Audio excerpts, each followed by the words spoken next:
ఆదికాండము 26వ అధ్యాయము 18వ వచనం. అప్పుడు తన తండ్రి అయిన అబ్రహాము దినములలో త్రవ్విన నీళ్ల బావులు ఇస్సాకు తిరిగి త్రవ్వించెను. చాలండి. ఇక్కడ చూస్తే ఇప్పుడు ఎప్పుడైతే అక్కడ ఉన్నాడో, అంటే దేవుడు చెప్పిన దగ్గర ఇస్సాకు అంటే ఐగుప్తు వెళ్లకుండా దేవుడు ఎక్కడ ఉండమన్నాడో అక్కడ ఉన్నాడో, అప్పుడు దేవుడు మాట్లాడడం ప్రారంభించాడు. దేవుడు మాట్లాడాడు, దేవుడు తెలియచేశాడు. 32వ కీర్తన 8వ వచనం చదవండి. నీకు ఉపదేశం చేసేదను, నీవు నడవలసిన మార్గమును నీకు బోధించెదను, నీ మీద దృష్టి ఉంచి నీకు ఆలోచన చెప్పెదను. దేవుడు నిన్ను ఎక్కడ ఉండమన్నాడో అక్కడ ఉంటే ఆయన నీతో మాట్లాడడం ప్రారంభిస్తాడు. ఆయన నీకు ఉపదేశం చేస్తాడు.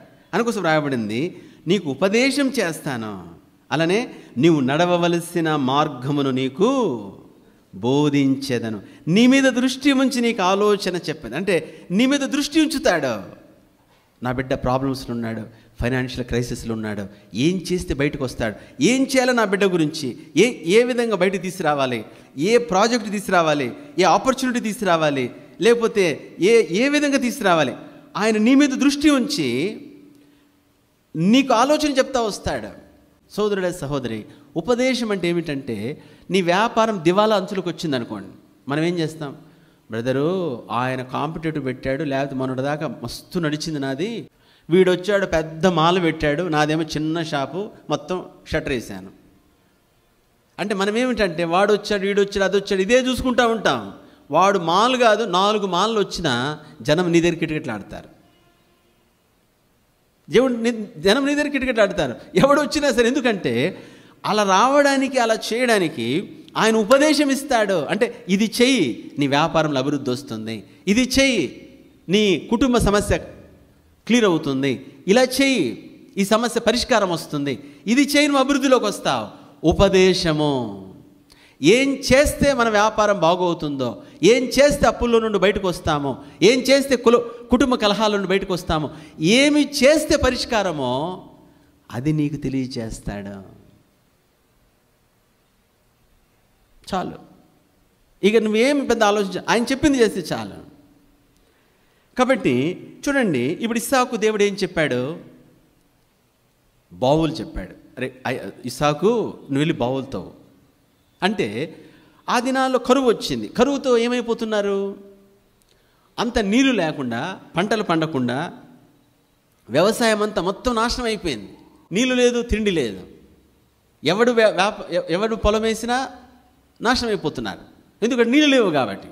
అయితే దేవుడు ఒక ఉపదేశం చేశాడు, లేదా ఒక జ్ఞానం ఇచ్చాడు, ఒక ఉపదేశం చేశాడు. ఏమిటంటే, నువ్వు వెళ్ళి బావులతో, అంటే ఇరిగేషన్ సిస్టమ్ చూపించాడు. వ్యవసాయం ఎలా చేయాలి అంటే, నీళ్ళు ఎక్కడ? బావుల నుండి. ఇది ఎప్పుడంటే కొన్ని వేల సంవత్సరాల క్రితము ఆ రోజులోనే ఇరిగేషన్ ప్లాన్ దేవుడు ఇచ్చాడు, ఇలా చెయ్యి. ఇప్పుడు అందరేమో దివాలెత్తుతున్నారు, మనోడేమో అభివృద్ధిలోకి వెళ్ళిపోతున్నాడు. అరే ఏమిరా, మన పొలాలు ఎండిపోతున్నాయి, వాళ్ళేమో ఎప్పుడు వర్షం వస్తుందా, ఎప్పుడు మేఘాలు కమ్ముకుంటాయా, ఎప్పుడు వర్షం పడుతూ చూస్తున్నారు, వర్షం పడట్లేదు, మొత్తం ఎండిపోతున్నాయి. మనోడేమో చక్కగా నీళ్ళు ఎలా రావాలో, ఏం చేస్తే వస్తుందో ఆ బావులు అనే ఇరిగేషన్ ప్లాన్ ఇచ్చాడు దేవుడు. దేవుని బిడ్డ, నువ్వు దేవుని దగ్గర ఉంటే నీకు ఒక ఉపదేశం ఇస్తాడు. నా బిడ్డ ఇచ్చేయి,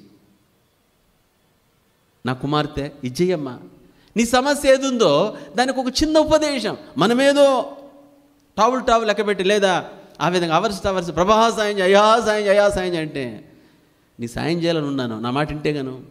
నేను చెప్పకుండానే ఇక నువ్వే మాట్లాడిస్తుంటావు అంతా.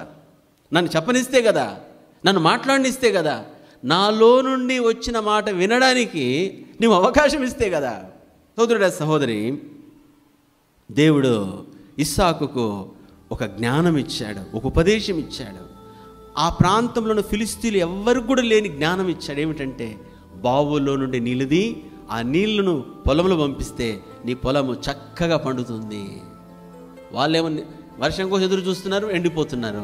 మనోడు పండించి గొప్పగా వెళ్ళిపోతున్నాడు. నీకు అలా ఇస్తాడు, అప్పుడు మనము రికవరీ చేయగలుగుతాం.